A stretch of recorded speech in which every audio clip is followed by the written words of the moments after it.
Hey, good morning. This is Brett sitting here waiting for Scott. It's 10 a.m. It's Odd Musings. And let's go ahead and run his ad. So hold on a minute. Ooh-doo-doo-doo-doo. Gotta scroll down. There we go. Hold When on. it's time to hire a real estate team to help you buy or sell your biggest asset, You want a realtor who puts in the effort to train properly to help you win. You want a team that works hard to understand the current real estate market. A team that attends your home inspection with you and knows how to negotiate all the potential issues that may come up. A team that works together on all transactions, making us available anytime you need your realtor, including evenings and weekends. A team that understands what it takes to negotiate and win when there are multiple offers on the table. We have been training for this moment. The moment of making your real estate transaction a success. Who are we? We are Team Titans of Real Estate. Team Titans is ready to put together your playbook to win in this current real estate market. Call us at 586-232-5144 and ask for Scott or Jill. Together we can achieve more.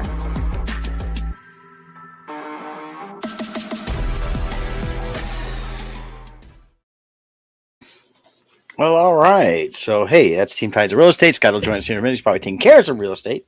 It's usually what happens. He gets called in a phone call here right before the show starts at 10 o'clock. So, let me go ahead and just get some stuff situated here. Kind of got some stuff moving around because I've been moving stuff around. All right. So, hey, let's start off with the Kickstarter right now. I'll give you guys an update real quick. So, we launched last night the last slide, number one. That is the Untold Story of Tesla's Tunguska event. That's the latest Bardstone title that we have going on right now. Still working on my cover. I'll get it out hopefully in the next several days. Every time I get ready to try to do something, I got something come up. So, just kind of get me busy. But we are now halfway to the goal of $1,500. So, we got 14 backers. We got some great rewards available. You can definitely, there's 5 covers available. So there's an early bird special, $35. You get all 5 covers. That include my variant cover that'll be coming out with that as well as the standard cover that Scott did. And he's got a couple variants, and so does Kevin Miner. He has his variant as well. You'll get a PDF of the book as well. It's 32 pages. You'll be added to the thank you page. Things like that. And then of course there is an add-on menu and things like that. So we have the digital edition just for $5. This is a great option here to say, hey, for $5, I'll just help you guys out. Then we have the other copies here. So go on through those. You can see which one you like. If you want one of those, if you want to get all 5, that's great. Like I said, the early bird, the regular one's $45. I see someone backed it already. They should go back in and adjust their pledge to be the standard or the early bird one for $35. But I'll check mine. Maybe I did it. I don't know. I thought I did early bird. So that's the available things. And then we're going to have the different rewards available as well as add-ons. Those will be coming soon. There'll be additional reward to be revealed when we reach 1,500 and so on through 6,500. Bonus variant cover unlocked to purchase 7,500. And then, of course, we have the creators here, risk and challenges, things like that. And then for add-ons, this is the add-ons here. So you can add on which feature issues and books from other series like Crimson Shadows, Wretched Realms, etc. on that. So we do have some things there for you guys as well. So definitely check that out. Let me get the link going for you here. So we can go and support the newest book that we have right here. And copy the link. And we will go to comments. And paste and go. So takes a moment. I think it's not fast here. So yeah, definitely click the link, check it out, see what we got going on. We'll talk more about that when Scott gets on here. Till then, I guess I'll just keep rambling. It's got back from Cincinnati Comic Expo. That was over this past weekend. Great show. It was great to be back. We had not been there in a couple years. We were 2 years ago was the last time we were there, and we were in Salt Lake City last year at the same time it was happening. So that's why we didn't get a chance to go last year. We were a little bummed about that. So it was, great to visit everybody. I know my buddy Steve. I know he chimes in every once on here and watches. I ran into him, and I know sometimes he's got some health issues or in terms of physical stuff, so he did not come back and see us at the show, and I was a little bummed about it, and I could just talk with him more. So I hope you see this. You're doing good, and we'll get a chance to catch up with you next time. And then looking forward to hopefully get back to the show. We're gonna see. We gotta check dates next year because I know they're right now in the Sharonville Convention Center, which is north of Cincinnati. Normally they're in the Duke Energy Center. They moved because Duke Energy Center is getting pretty much completely gutted. I saw some pictures. It's definitely a full remodel, and it's not going to be ready till towards the end of next year. But a lot of updates, things like that. It'll be interesting to see what they have changed in there, updated for technologies, things like that. But definitely was a lot of fun. A lot of chance to catch up with everybody. So they haven't updated in terms of any official announcement yet for the show for next year. I'm going to share just what their page is right now. Yep, click that off there. So you can see some of the stuff there. There's a lot of guests there. I didn't go see every guest. I did go and meet. I met her before, but Margaret Carey, she was the original model and inspiration for Disney's Tinkerbell. She was there. She's in her 90s, and it was great to meet her. I got her to sign a picture I had done years ago of Tinkerbell. The last one I have as a print, so I had that signed, so that I added to my collection here. And then I know Lee Majors was there, Ron Perlman. We had Katie Sackhoff here, so we had a lot of great guests there. But it was a lot of fun. Sounds like Scott's popping in now. I don't see a camera though. So. But yeah, so there he is. Hey, how are you? Good. I was just rambling. We had for Team Titans, so we're good there. All right, cool. Well, I appreciate you running that. Figure you're on a call. Someone probably called and was like, "Hey, real estate houses." No, it was technical difficulties this morning. So yeah. But we got it right. Something's happening in our building here where the Wi-Fi is all. So, anyways, it's all. Isn't it usually though? Well, something weird's going on today. Where I don't know what's going on. Sunspots. Yeah, right. But it's been weird lately with all the technology. It's funny we've been having all these solar storms, this last month, and it's that time of year for that. I do love the fact that, and I'm going to call them out just so they're morons, are blaming the solar storms on global warming. Yeah, it's like, you know what's happening? Global warming. It's like, oh my God. You guys need to stop. So me driving a gas-powered car is creating a strong enough. Yeah. Unbelievable. I know. I mean, it didn't make like national news, but I saw it online. And I was like, okay, you see it online, there's at least one moron out there talking like that. So I don't know. It's just ridiculous. So, but what's going on, Scott? I did talk a little bit about the Kickstarter. I got the page here right now. We are at halfway. Yeah. To thing there. I did see someone. I don't know who it is. If you can see when you go look at the list of who's done it, someone did the $45 pledge, and I hate. We want to get all the money we can for this to finance the printing and all that. But there's an early bird for $10 less. So it's like maybe email and say, hey, you should adjust your pledge and get the cheaper one, save yourself some money. It's. I'd rather them. They may not have noticed it, or they clicked the wrong one, and.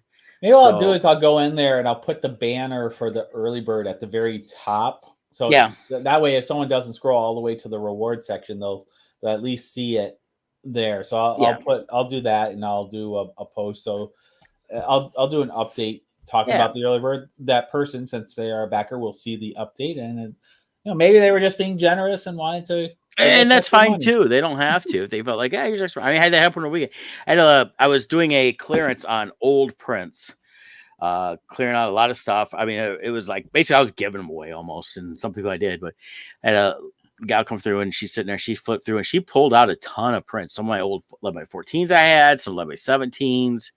I was literally everything I have because I'm switching up everything next year. I'm getting rid of all those existing prints or trying to. And I did sell quite a bit, but she had a nice stack of them, and then she wanted a metal print, and I gave her a slight deal on that. I knocked out, when anybody buys a regular print or a book, I always do 20 instead of $25 on the comic size metals. Those cost a lot more to print than the regular prints, so I have to charge more for them, of course. So I told her the price, and she gave me $10 more, and I said, "Let me some change," and she wouldn't take it. She said, "No, go ahead and keep it." I mean, I did give her a good deal. And back in the day, if someone was buying that many prints, they would have spent like $150 to $200. But a lot of them are very old. But I mean, they're still fun prints and stuff like that. So I was like, that's very nice. So, but yeah, I don't like people that have to spend more money than they need to. Not that I won't take it, but I'll put it as a comment. Yeah, with talking about the early bird in the comment. Yeah, so people can see that at least. Yeah. So, yeah. Well, very cool. Yeah, it was always nice when you wake up the next day and you're at 50% already. Yeah. So we launched just a little over 12 hours ago. So yeah, and this is a different story than something we've done before, and so it's a little thing. It's definitely people might be a little weary, but I think it's going to have the same Bardstone quality put into it. Definitely. So. Yeah, it's been a lot of fun working on this. Not gonna lie, it's always nice when you get to this point. You're like ready to go back to. I really want to get back into Crimson Shadows and finish that. So, but I gotta wrap this up, and then I'm gonna ping pong. We're gonna go back to Crimson Shadows to finish up the next trade, to at least wrap up the main arc, and then I'll come back to Last Light to try to finish that arc out. Yeah. So. That's kind of the game plan between these two. Yeah. But it was nice to, while I love the Crimson Shadows world too, when you've been drawing the same thing for 5 years, it was a nice break to go into Last Light here and work on this now. But now I'm missing the comfort of Crimson Shadows and want to go back to that world. Well, and I think the idea that you had with Crimson Shadows and that going forward is not constantly doing issues, just trying to come up with a longer story. So basically, people are buying a trade of some type. So that way, it's a lot more story and a little more, easier to do with. Independent's tough. They can still be, if someone wants like Oni, or I have news today also about independent. I'll talk about that in a minute. They want to come back. Someone's a bigger company says, "Hey, we want to publish this and put in." We've got plenty of issues we can start doing right away. We could easily turn the first trade into 8 standard issues, even though we only did 4. Well, yeah, because my standard issue is like 30 to 45 pages, which what is the real issues, like 20, 22, something like that for a standard issue? 22 to 24 is about standard, and then it's a 32-page comic typically, and the rest of it's all ads, letters, promotions, they're for next book, stuff like that. So ours is 32 pages of pure story. The way to really compare it to is it's just like a half-hour TV show. You get 22 to 24 minutes of show, and the rest is all advertisement. So when you watch it without the ads, it's only 22 to 24 pages, or 22 to 24 minutes. So same thing, things like that. So it's definitely it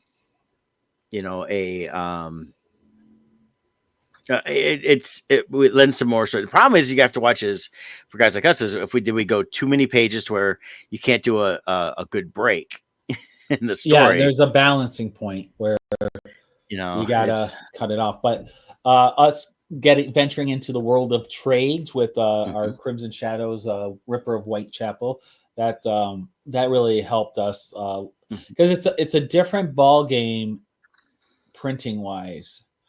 Well, and the ability to offer more story for a better price too, and that's where it boils down to is these single issues do cost us more to print, and if when you put them all together, then the trade does, because it's just the way the printing world works. But then you also have the offset of each trade weighs much more than a single issue, so now shipping becomes a real part of the equation too.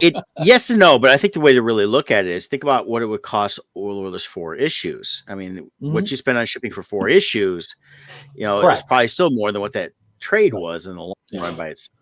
And if you switch to it, instead of doing multiple issues to where you do like a single issue, and then we do go into it, let's say we go into a trade with this, kind of like we're going to a trade for the next arc for Crimson Shadows, like you don't have to pay with the shipping once versus 3 to 4 times. Exactly. And that's where the difference is on all that, really. So but it's also, we did for the Crimson Shadows run, all 3 of us together, besides the Kickstarter money, pooled our money together to get the books down to a price that made it profitable for us to be at shows, to be able to sell them at a good price but still make money, because we're losing money. Well, I don't want to say we're losing money, because the whole thing's changed. It's like people are buying prints, but they're not buying prints, and you hear that from everybody. It's like, I'm not selling like I used to, but I'll sell some weird stuff or this stuff. And really, our best sellers right now since we got the Crimson Shadows trade, for me, my best sellers have been the trade, followed by pins that we have, and then going into some artwork and that metal prints, and then because people like the metal, because it is a neat, that's more of a neat collectible versus just a print.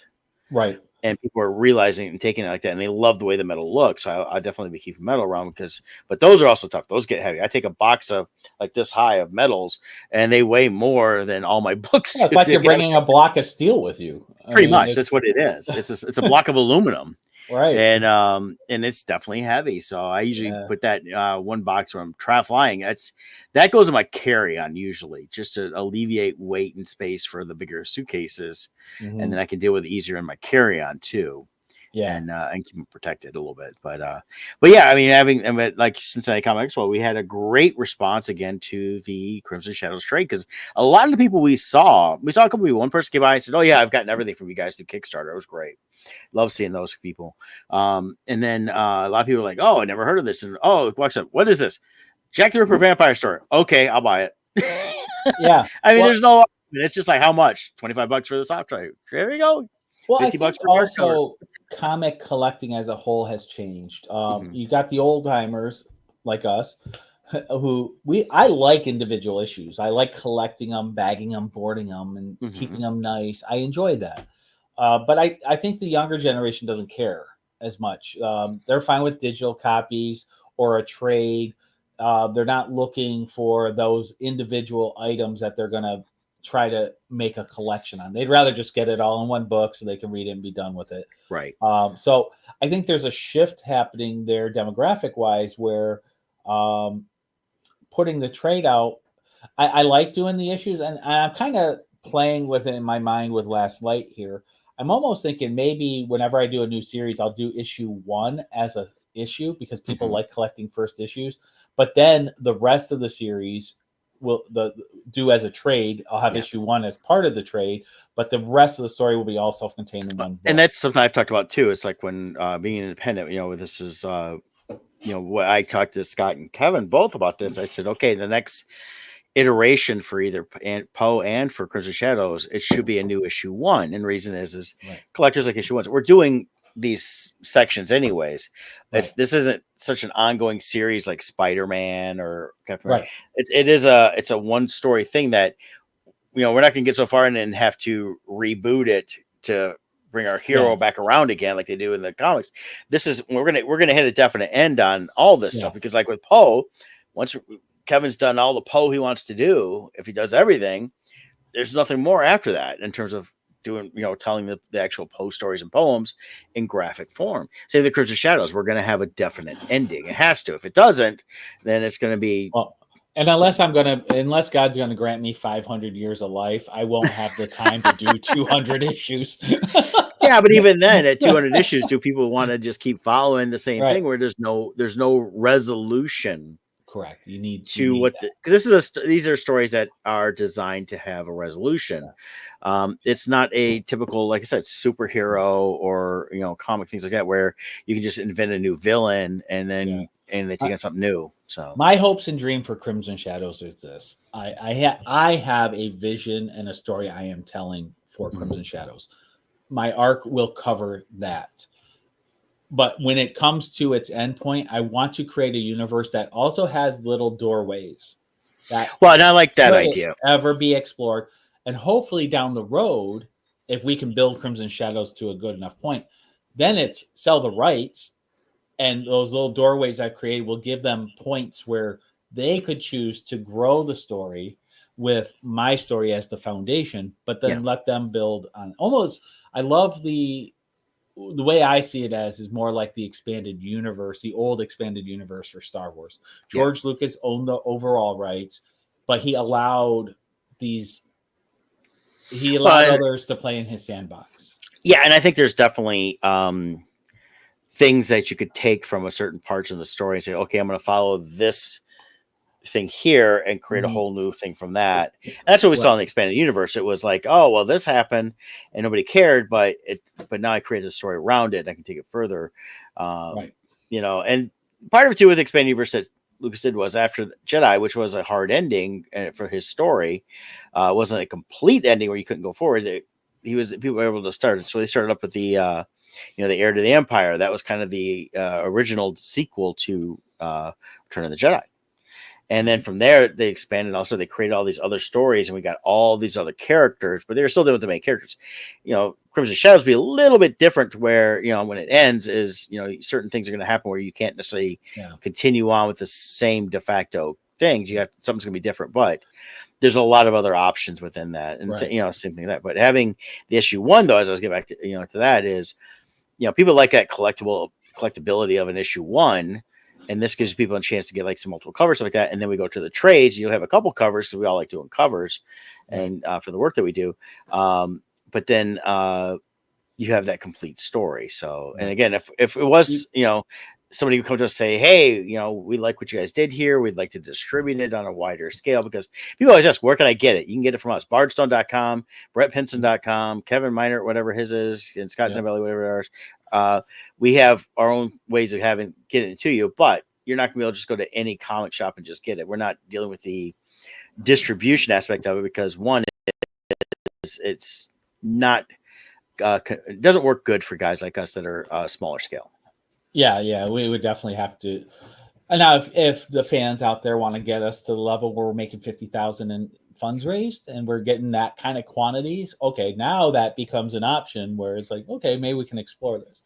Yeah, the other problem though is the order set, and if people don't know who you are, I mean, it's you get some, and you get people like Brian Polito. He's got a name. He's the Lady Death Stone. So there are comic shops that do buy his stuff, and he distributes that way because he can.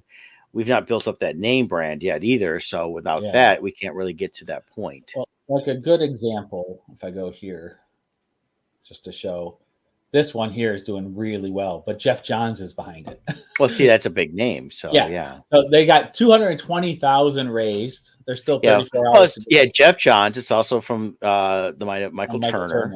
Yep. Who's been passed for several years. But yeah, it really does. But it's been out. I think they've done something with this before, so there isn't as I think this is a trade, or it's a graphic novel, they're saying. Yeah, but at the same time, it's just a Kickstarter. They're not even looking and that's what's happening is stuff like this. They're not even looking to go with a major distribution, because the comic shops, you know, they do Marvel, DC. Yeah, this is under their own name, Aspen Comics. It's called. That's their own little company they create, because they'll actually make more. They do distribution. They do distribution, so it could end up in the comic shops because the Aspen does distribution. They have a relationship with Diamond, who handles that. Probably some of the other elbows, but again, it's when you have names like Jeff Johns and Michael Turner attached, then the distribution networks will be happy to work with you too. Right. Well, that's what it is. It's this known property, so it's easier to get it distributed when you have that kind of capability. Where guys like us, you know, we're not known fully wide. People know us, but they're not coming to us saying, hey, I want to do this. But if they do, here's the one I kind of think would fit a little bit. Not fully. I mean, we've talked like Oni and a couple of those, but coming back, I'm going to switch it out. So what we're showing here. So add to the stage, and DC has confirmed that Vertigo imprint's coming back. Oh, and they've done a lot of great stuff over the years. They shuttered in 2020. And they moved titles to Black Label and stuff like that. But they're going to capture the nostalgia and open up to creator-owned projects. I think that's a great thing they're doing there. It's probably going to be the best thing DC's done in a long time with that. But it's like this. They brought a lot of stuff that people know through DC. You know, like Swamp Thing, John Constantine, Doom Patrol, Animal Man, Sandman.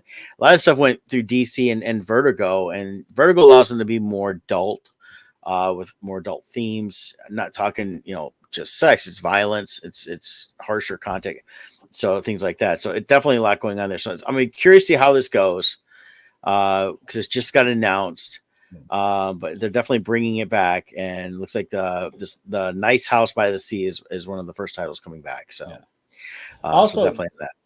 Just a shout out for Bardstone too. I mean, if you're a small little guy, here, I'm going to pop this up really quick. If you're a small little guy and you want to do your own thing, but you need help on the side of distribution and stuff. We're not distributors, but we can help you do Kickstarters. We can help. We've learned a lot of knowledge on publishing the book.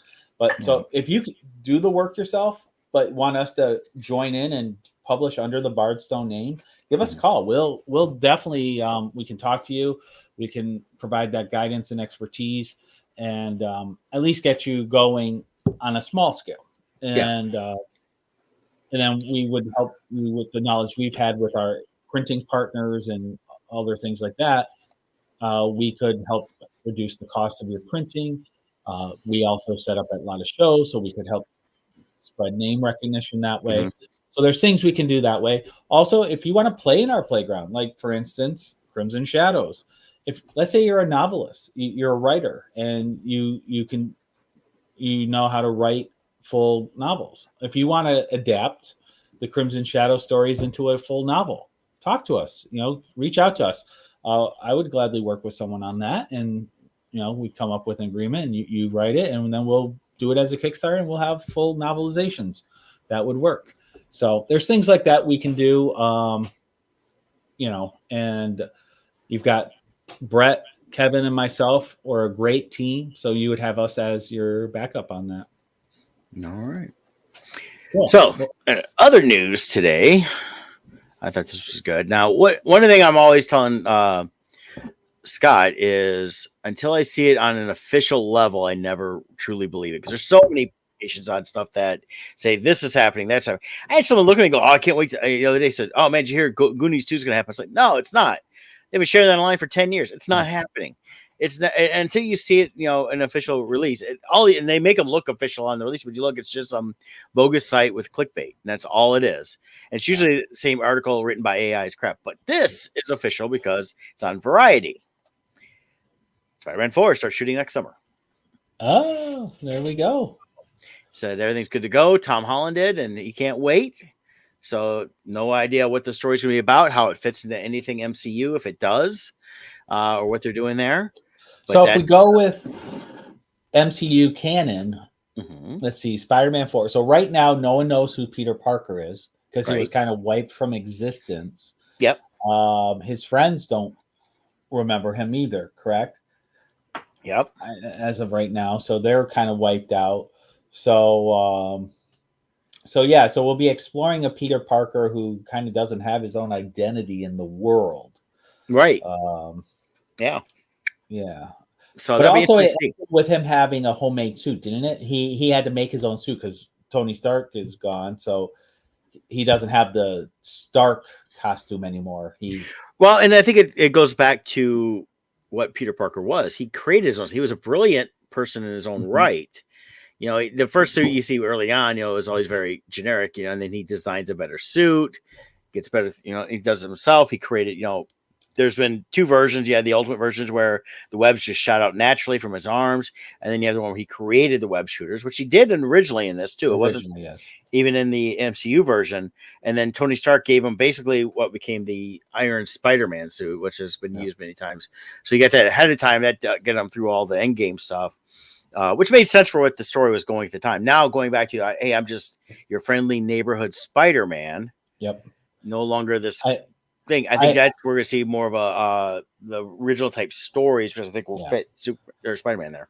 Well, I absolutely loved No Way Home. I loved the interaction with Tobey Maguire and Andrew Garfield. I really hope Spider-Man 4 gets away from that, and it focuses on the Tom Holland Spider-Man. I believe that's the way it's going to go, and I think it is because if they're going to revisit Garfield again, he needs to be in his own universe away from everything else, and they need to deal with the stuff they do there, not go to this constantly jumping back and forth between the MCU and in his universe. So. Right, because I've heard though that they are coming back for something. Well, there's been a lot of those rumors too, but at the same time, there's no official release. No official. It's all been speculation.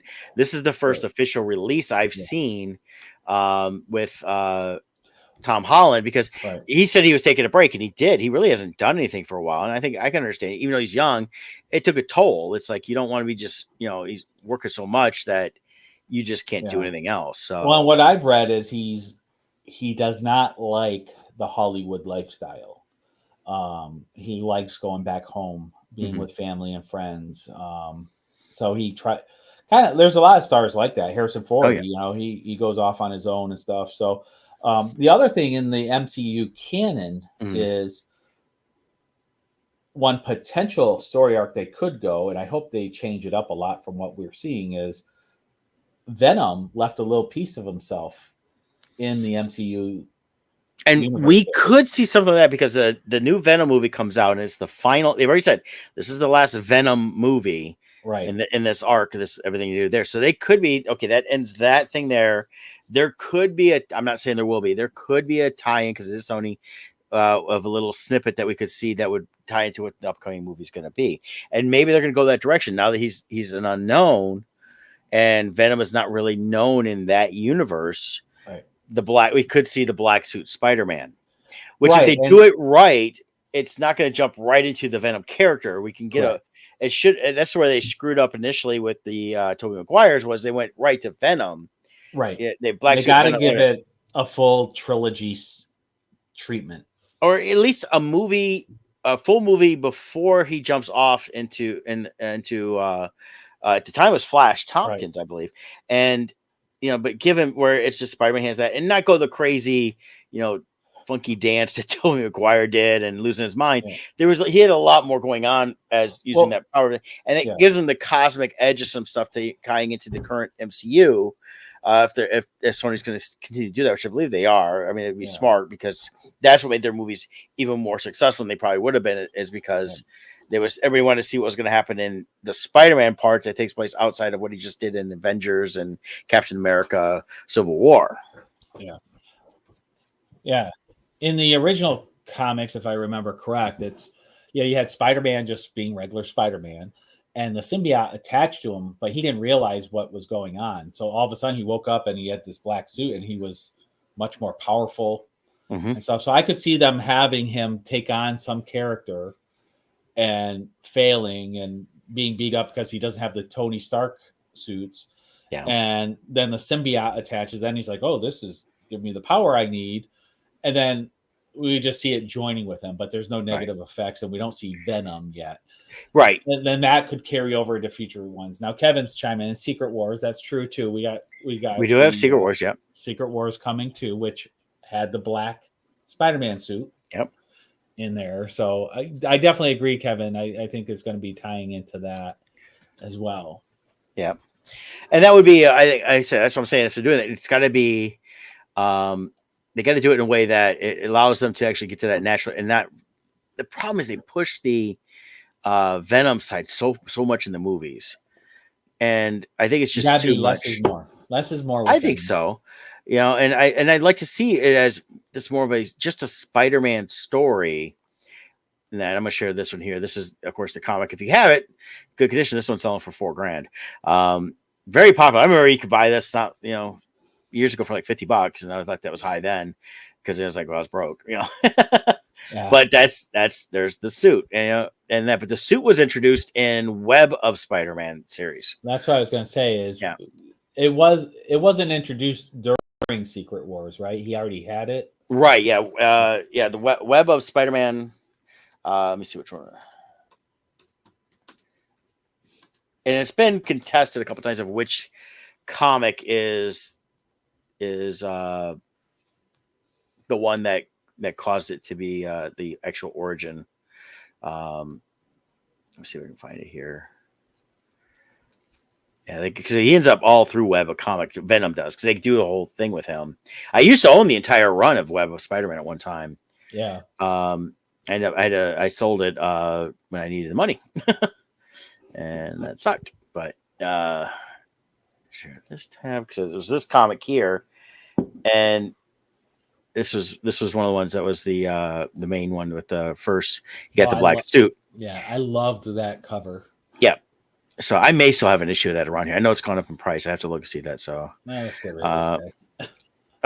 so tired of these Kickstarter consultants. I know. We get them all. I blocked like 8 of them today. Because most of them I look at, where are you from? And it says like Nigeria. Went to school in Pennsylvania and all this other stuff. Where you live at now? Nigeria. I'm like, yeah. Okay. Also, so, I just want to say for the record, we've done this is like our 15th Kickstarter as Bardstone. Well, anybody I know that's used a consultant like that never sees a bump. I was going to say I tried a couple times. Always absolute zero. Not one thing came through from that. It's just a waste of money. So, I'm not interested, dudes. Yep. So now with the Web of Spider-Man, though, like I said, if we're going that route, I'd love to see him deal with this, and then it'd be great if we get that movie, and then even if it has to go right into Secret Wars, then he's still, and I believe he's still in. It wasn't Venom, but I mean, he was communicating with the suit at that point. It was working with them, and then that'd be a great way through Secret Wars to deal with that, and then do the split up to where it becomes Venom within that universe, and they deal with a separate Venom that's more. Yeah, I mean, the one in the Tom Holland one, they made him the kind of anti-hero. And I saw the first one. I didn't watch the first one initially. I saw it after I saw the second one. I thought the second one was fun. I thought it was funny. I didn't care. I don't treat him as truly in the Spider-Man universe, but I just thought it was funny that he's got walk around and the thing goes out the back and it's like talking to the grocer lady, and there was comedy and stuff like that. But it wasn't what I want in terms of a Spider-Man Venom. For me, and there are many iterations of Venom, but if you go through the history of it, he didn't start off as this comic relief. It was a terrifying entity that it turned out to be, and almost like the Marvel version of the Xenomorphs.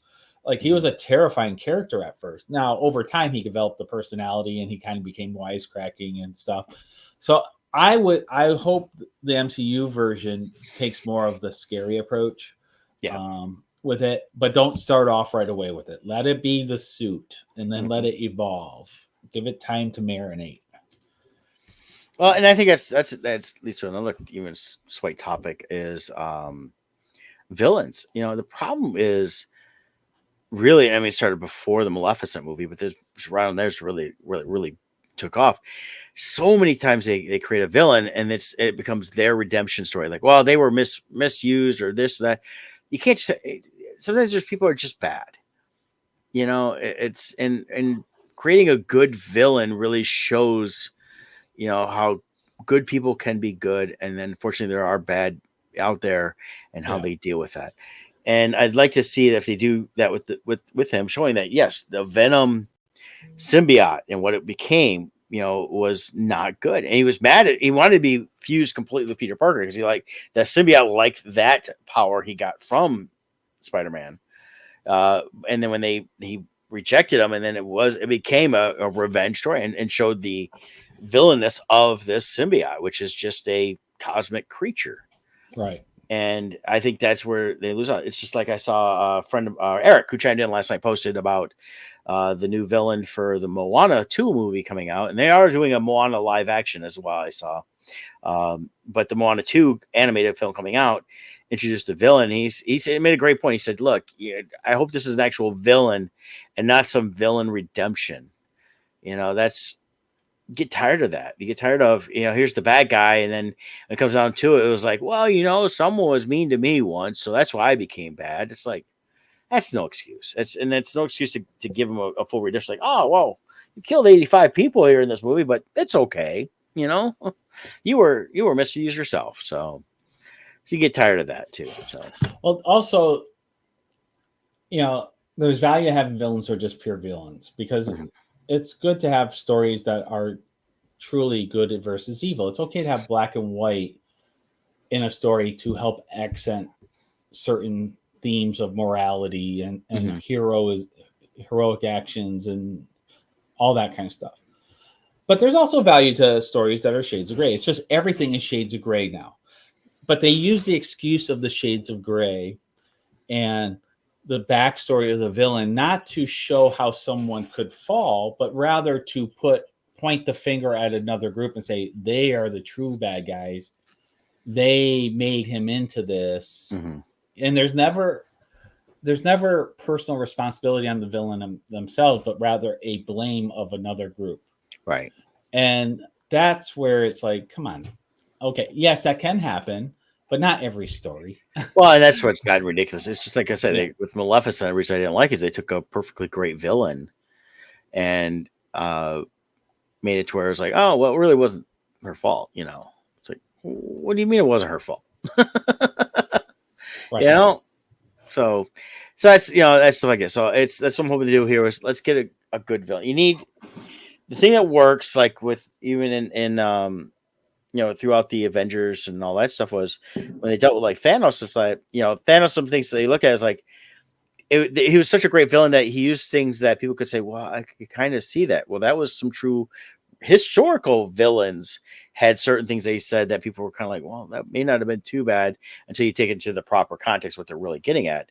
And you know, it's they made Thanos a villain, and even when they changed the time in time, and they had the big battle at the end of, you know, Endgame, it's like it showed what he truly was. He was a power hungry Titan. Yeah. So. Well, they tried to make him into this weird environmentalist or something, where it was like he was more of a true villain in the comics, and it was he fell in love with death, and he was courting death. And in Marvel, death is a physical character, and to impress her, he was killing off everyone to send her soul so that she will love him. Right. And I like that story better in the long run. But I did like what they did in MCU though, is it was I liken it to what you hear from different countries around the world. And that's about our population is going up, so we are going to stop allowing things, reduce the population. You hear this in this day and age, it's like, wait a minute, you know, but how do you choose? And while he chose randomly, you saw the after effects of the destruction of you know, lives and, you know, property. And the fact that for years after the snap, as they called it, they were still trying to recover, and they never did. But, and even then the randomness wasn't so random because he made sure he was fine. He didn't have a 50-50 chance of disappearing. He guaranteed himself. Yeah. That's definitely the thing, is that the randomness wasn't, like I said, was not truly random, but the random, what thing he also did also was, not just physical beings that are sentient. He got rid of half of every living type of creature. So everything from a microbe to a bug to an animal, half of it was wiped out across the galaxy. So you now depleted, when you said, oh, because, you know, people are starving in different places, but you just now depleted most of the sources of food for the rest of the people that were left. Right. Yeah. Whereas had he snapped his finger, since he had the reality stone and everything, he could have just doubled the resources. Yeah. Hello. There's a lot of things you could do, but it showed that realistically what it was about power. You know, you first see him, and when Thor kills him, he's living in some little thing like, well, you know, and whatever. It was like, that was kind of, I thought, a cop out in some ways, but at the same time, it was like he had what he wanted. He gathered the stones, he had control of the universe, and now he could just sit, and he sat back like, I'm fine. Didn't affect me, you know. And that's where I think it showed his true villainous. Is like, yeah, whatever. I think the story, the use of death as a character in the Marvel universe, I think is a really cool thing, and unfortunately, they haven't dealt with it in the movies. But there's two main characters that where death is a key character. One, you have Thanos trying to court death by killing people. I mean, that is truly like you know, he's like, hey, I'm going to wipe everyone out just so this girl will like me.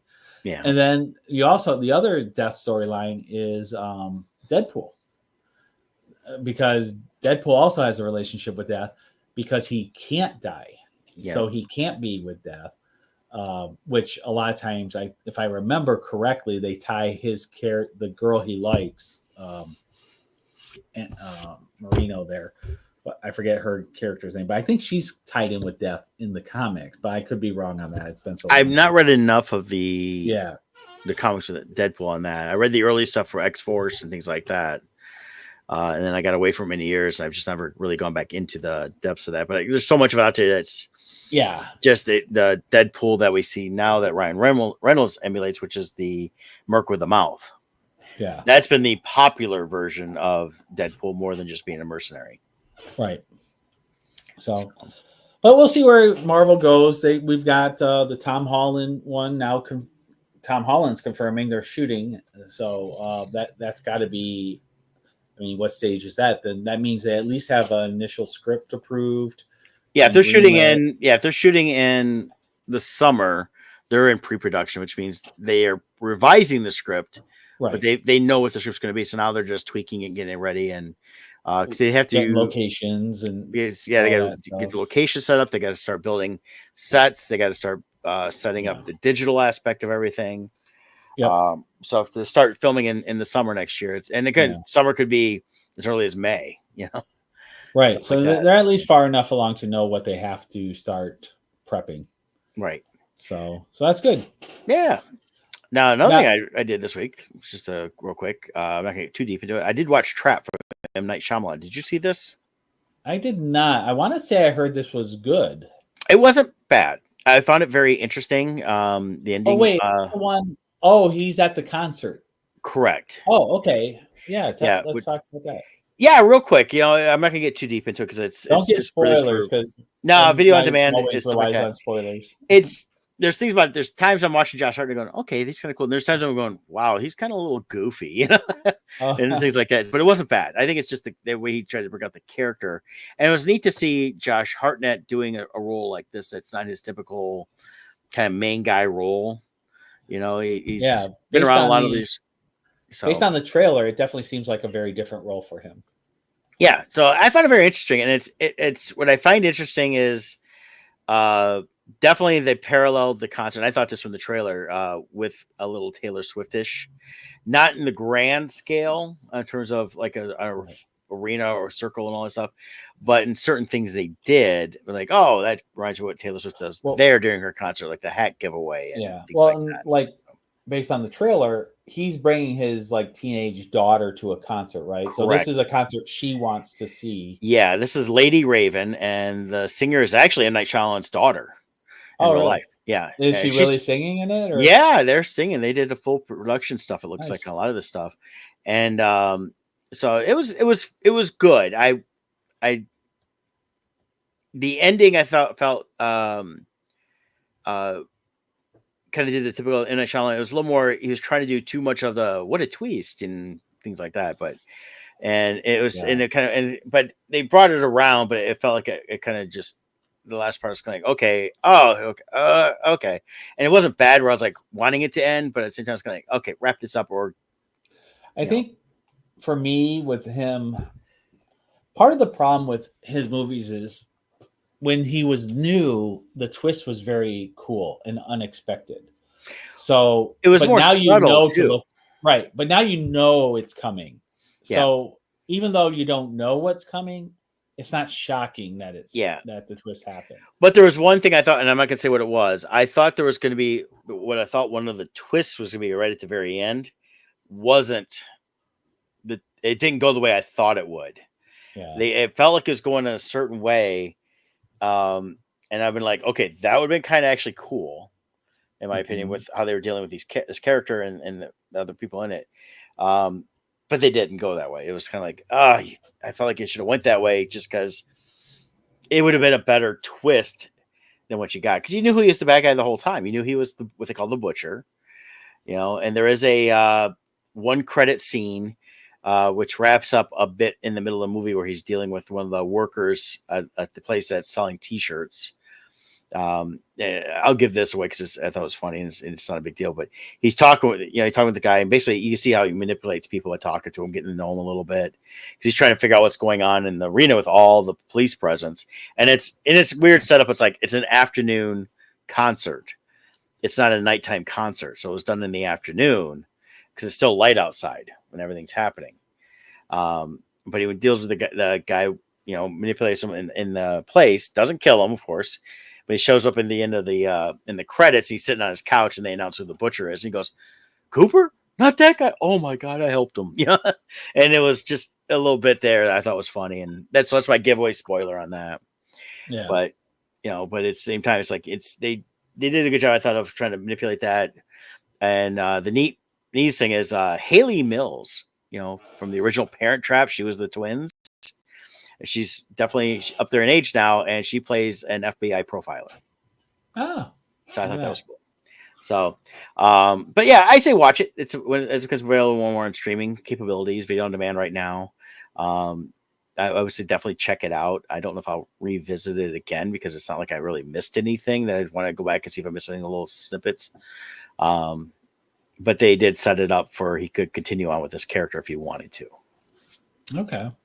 But and that's probably a spoiler again, but who cares? Yeah, it didn't do that well in the theater, so nobody saw it then. So, though I did want to go see it when it came out, they just came away very quick. So, Right.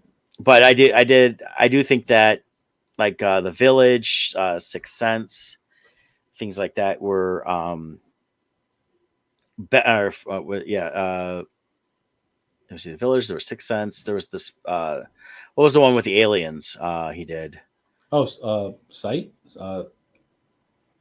Sight. Oh, what was it? It was And I think it started with an S. Yeah. So. M. Night. Yeah, it was. I haven't watched it in a very long time, so going to it now. Let's see here. Signs. That's what it was. I think we looked at those first kind of 3-4 films he did. That Unbreakable. The twists and that stuff weren't so kind of going around and around and around. It was like, here's this, here's what happens, and go from there. I mean, Sixth Sense, it was you find out, Bruce Willis is a ghost, and then you get to Signs, and there is like these ideas of the aliens, and then it's an attack at the end, and then the farmhouse, and Mel Gibson and Joaquin Phoenix, defending their house and everything else. The Village, you had this whole story of the Village, and it was a great kind of a mythical style creature with Puritans, and then you come to find out that they are in their own reserve and they built, and that the real world is our modern world. But nobody there but the elders know about it because they've been there for so long. They built it like that. So, and when the blind girls go out, she doesn't. So you learn the differences there. Those I thought were better twists than some of the other ones he's done as of recent, like Knock on the Cabin Door. Yeah, it was just okay. I was a little bored with that. Glass I liked. Glass. Split was good. The whole trilogy was great. And Unbreakable. Yeah. Yeah. The big twist there was he was creating a superhero universe without us knowing it till the very end of the second movie. And it's like, oh, wait a minute, they're connected. Yeah. So that was a cool twist. Let's see. The Happening was interesting. Mm-hmm. Some of these I never heard of. Well, there's some things he's done. Old was interesting. It's one of those I've watched it. I'll probably never see it again. Right. But it was definitely a very interesting. That was an interesting twist. Yeah. Watchers bombed. Caddo Lake is 2024. Maybe that's not out yet. I haven't heard of Caddo Lake. It says it's coming out in 2024. That's going to be on Max. It should have already started, it looks like. Okay, so it's online. That one is it's an American thriller film written and directed by Celine Held and Logan George. He must be like producing it or something, maybe. It says producer. Yeah. Same with The Watcher. I think his daughter actually did that one or something. The Watcher, yeah, I believe that's the one that she did it. I've not heard a lot of good on that one. Yeah, that one did not do well. Here. Ishana Night Shyamalan. Oh, he was on After Earth too. That one was bad. Yeah. But I think his biggest problem is we now know what he's doing, and so you're like watching for the twist now instead of being surprised by the twist. Right. And almost the way to surprise everyone now is to not have a twist. Yeah. That would be the twist. Yeah. Oh, what a twist. No twist. Hey. And everybody doesn't know I'm actually parodying the M. Night Shyamalan they did on Robot Chicken. Oh. He would just pop up and go, what a twist. And all that. But the daughter that did the Watchers, she also did the writing on a Servant TV series, 10 episodes. And then she's done a couple of things in the art department and things like that. So this is, I think her first foray into really doing something bigger is that he produced it. She's the writer. So he's helping her out with her project she wants to do. Yeah, she directed it. She wrote it. Dakota Fanning was starring in it. Yeah. I haven't seen it yet, so I don't know. I'll probably check it out at some point just to see what the hubbub is and go on that. But of course, I'm sure people now are going to just jump all over. Like, oh, another Nepo baby movie. Yeah, guess what? It's the way it is, you know. It's the way it is. It's like I told somebody, I said, look, it's either who you know or who you blow. And I ain't blowing nobody and I ain't know nobody. So I guess I ain't getting nowhere. So, yeah. But yeah, it cracks me when people talk about that Nepo baby stuff. I just like go, you know what? It's people help people regardless. And why would you help your own family if they can do something? And at least they get a, I mean, it's like that with movies. It's like, if it bombs, you know, then nobody's going to come to them, give them money to do another movie just because of their name. Yeah, you still have to perform. Yeah. So, you know, things like that. But so, yeah. So that's about all I had. You got, we want to cover the Kickstarter again. Yep. So there it is there. Last Light. I'll post the link here. So go check it out. It's a lot of fun. You can read a synopsis on the story on the page by clicking the link. And as Brett said, we have the early bird special. You scroll down here to here. All 5 covers, $35. You also get the digital edition as well. And then also any of the stretch goals we unlock, you will get those prizes as well. So go check it out. Click this project. Down here are links that you can share onto your social media or copy the link so you can post it anywhere. So whatever you can do, we would appreciate it. Yeah. Yep. And we got 29 days to go. So it's kind of a good time frame. But as soon as we hit that initial goal, we'll start rolling out the stretch goals. So cool. That's right. Very good. All right. All right. Hey, we'll see y'all next week. Until next time. Have a good one, everybody.